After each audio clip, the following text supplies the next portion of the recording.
જય સ્વામિનારાયણ મિત્રો, ખૂબ સરસ. આપનો ખૂબ ખૂબ આભાર. ખૂબ સરસ કોમેન્ટને આવી રહ્યા છે. જો મારા બા તડકે બેસી ગયા છે. બા જય સ્વામિનારાયણ. તડકે મજા આવે છે ને બેસવાની? સરસ. લ્યો જાથી બધાને જય સ્વામિનારાયણ. આપનો ખૂબ સાથ સહકાર મળી રહ્યો છે. આ જો વાડી આવ્યા છે અત્યારે કપાસ લેવા માટે. કપાસ વીણવાનું કામકાજ ચાલી રહ્યું છે, આપ જોઈ શકો છો. આ બાજુ બકાલાનું વાવેતર કરેલું છે.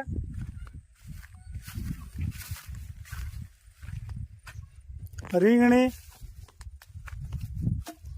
સરસ મજાના રીંગણા આવી રહ્યા છે. તુવેર, આ પાલક. પાલક આપણે ખાવા માટે બહુ શરીર માટે ઉપયોગી વાળી વસ્તુ છે. આ પાલક, આ તુવેર. તુવેરની સિંગું જોવો એક વખત કેવા લુરખા છે. ફૂલે ફૂલ સિંગું ભરી છે.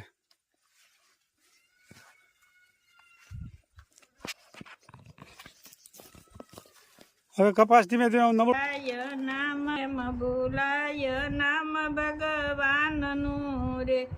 સૂર્ય ચંદ્ર ને તે ચમકાવતો રે. ધરતો પ્રકાશની મને ભેટ કેમ બોલાય નામ ભગવાનનું રે. મારા ખાતર પવન પ્રભુ મોકલે રે. ધરતી પેટે યુગાડે યન કેમ બોલાય નામ ભગવાનનું રે. ખાય પીને નિરાતે ઊંઘતો રે. મારું ખાધું પસાવે યન કેમ બોલાય નામ ભગવાનનું રે. જીવન દોરી એના હાથમાં રે. કરતો લોહી તણો અભિષેક કેમ બોલાય નામ ભગવાનનું રે. સારી સૃષ્ટિને તે સંભાળતો રે. કરે સેવા સૌની દિને રાત કેમ બોલાય નામ ભગવાનનું રે.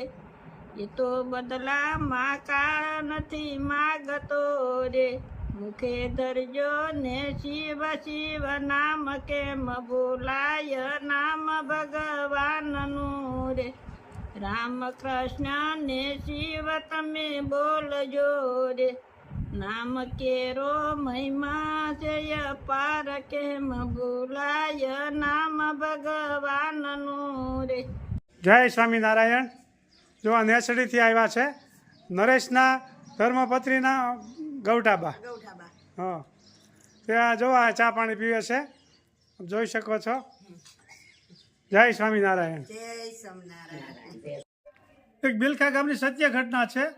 શેઠ સગાળ અને સંગાવતી બેને નિયમ હતો કે બાવા સાધુને જમાડીને જમવું. તો ભગવાન વિષ્ણુને એક વખત કસોટી કરવાનું મન થયું. અઠવાડિયું સુધી સતત વરસાદ ચાલુ રાખ્યો અને કોઈ ચકલું ન ફરકે. 8 દિવસ સુધી બાવા સાધુ કોઈ આવ્યા નથી અને 8 દિવસ સુધી સંગાવતી અને શેઠ સગાળ છે ઉપવાસ થયા છે.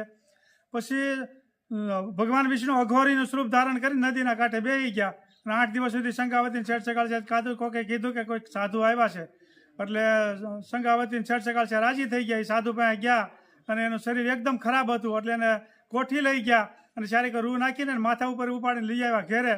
અને એને કૃષ્ણ ભગવાન જમતા હતા ને એવું 56 જાતનું ભોજન જમવા આપ્યું. એટલે એ સાધુએ ભોજનનો ઘા કરી દીધો કે આવું હું નથી જમતો. એટલે કે તો હું તમે જમો છો? એટલે કે હું તો માંસ જમવાવાળો છું. તો શેઠ સગાળ છે ને એ ગામમાંથી માંસ લઈ આવ્યા પશુનું. એ કે હું પશુનું માંસ ખાવાવાળો નથી, હું તો માણસનું માંસ ખાવાવાળો છું અને એ વળી નાના બાળકનું. એટલે શેઠ સગાળ છે સંગાવતી તો મૂંઝાણા કે નાના બાળકનું માંસ તો ક્યાંથી કાઢવું. પછી પોતાનો છોકરો નાનો બાળક ચલૈયો નિશાળે ભણવા ગયો તો એને લઈ આવ્યા ઘેરે બોલાવ્યા. બોલાવી આવ્યા અને ધડથી મસ્તક જુદું કરી નાખ્યું. તો સાધુ ઊભા થઈ ગયા કે આને તમે ખાણિયામાં ખાંડો. એક પણ આહુડું ન આવવું જોઈએ. એક પણ આહુડું તમારા આંખમાં આવશે તો જમાય નહીં. પછી ત્યાંથી હાલડું કહે છે કે મારે હાલડે પડી હડતાલ કુંવર ચેલૈયા રે કુંવર ખમા ખમા તુને. આવું હાલડું ગાય અને ખાંડીને આપે છે. તો સાધુ કહે છે કે મને બીજો છોકરો બાજુમાં બેહારો. એ કે બીજો છોકરો નથી, આ એક જ છોકરો હતો. તો એ સાધુ ઊભા થઈ ગયા કે હું નહીં જમું. એ કે કેમ? એ કે હું વાંચિયાનું માંસ નથી ખાતું. ત્યારે સંગાવતીને શેઠ સગાળ છે ધ્રુજી ગયા એકદમ.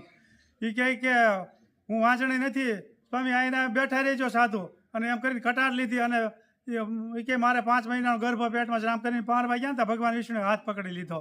એ કે માગો માગો. એ કે મારે હવે કાંઈ નથી જોતું. આવી આકરી કસોટી કોઈ કરતા નહીં. આગળ કળિયુગ હાલ્યો આવે છે, માણસોનું મન ડગી જાય.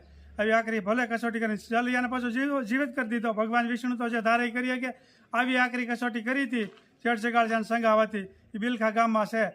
યા દુહો તેદુનો ગવાય છે કે કાઠિયાય વાડમાં કોગદી કે ભૂલો પડે ભગવાન તને સ્વર્ગે ભૂલાઈ દઉં સાંભળા. આ શેઠ સગાળ થઈ ગયા ને ત્યારનો દુહો ગવાય છે, એમને નથી ગવાતા. જય સ્વામિનારાયણ.